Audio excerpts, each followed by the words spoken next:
नमस्कार बंधुगण सीएम किसान टंका जो माने कालिया हिताधिकारी थिले बा जो माने कालिया योजना रे लाभ पाउथिले से मानकु ही एई सीएम किसान टंका नुआखाई दिन मिलिबाकु जाउछि किंतु पूर्व वर्ष जेतेबेले हमर नवीन सरकार थिले सेतेबेले कालिया हिताधिकारी रे नाम थिले मध्य किछि चासी भाई मानकु टंका मिलि नथिला कारण से मानकर KYC complete नथिला।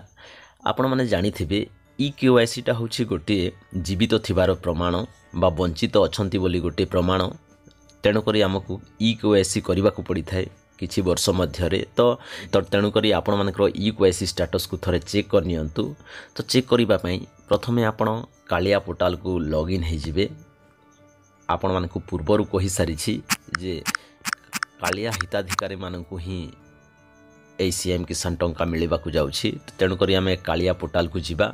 Kaliya portal type करके देखो मुझे सर्च करने सर्च करदेला एठारे कंप्लीट योर ई केवाईसी एमती लिखिकी शो करुछि। तो पुणी आम complete your e KYC option रे क्लिक करिबा। तापरे एही पेजटी शो करिवो। तळकु आसिला परे देखंतु एठारे आधार नंबर मागिछि। तो एठारे आपण मानकु कहि रखिबि जे चासी भाईंकर नाम कालिया बेनिफिशियरी लिस्ट रे रहिछि बा आपण माने जे चासी भाईंकर केवाईसी करूछंती तांकर आधार नंबर को एठारे पुट एमिति पुट कर सारा पर तले अच्छी कनसेंट तारी ऊपर चेक मार्क पुट करेंगे। तापर भेरीफाए ऊपर क्लिक करेंगे।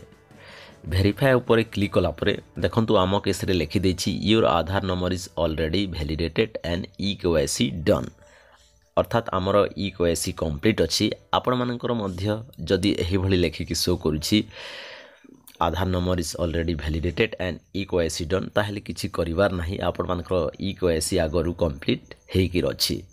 तो आपण माने थरे एही भली चेक कर नियंतु। आ जो मानकर ई केवाईसी कंप्लीट नथिबो से मानकु पुणी थरे तांकर आधार रजिस्टर मोबाइल नंबर रे गोटे ओटीपी आसीबो।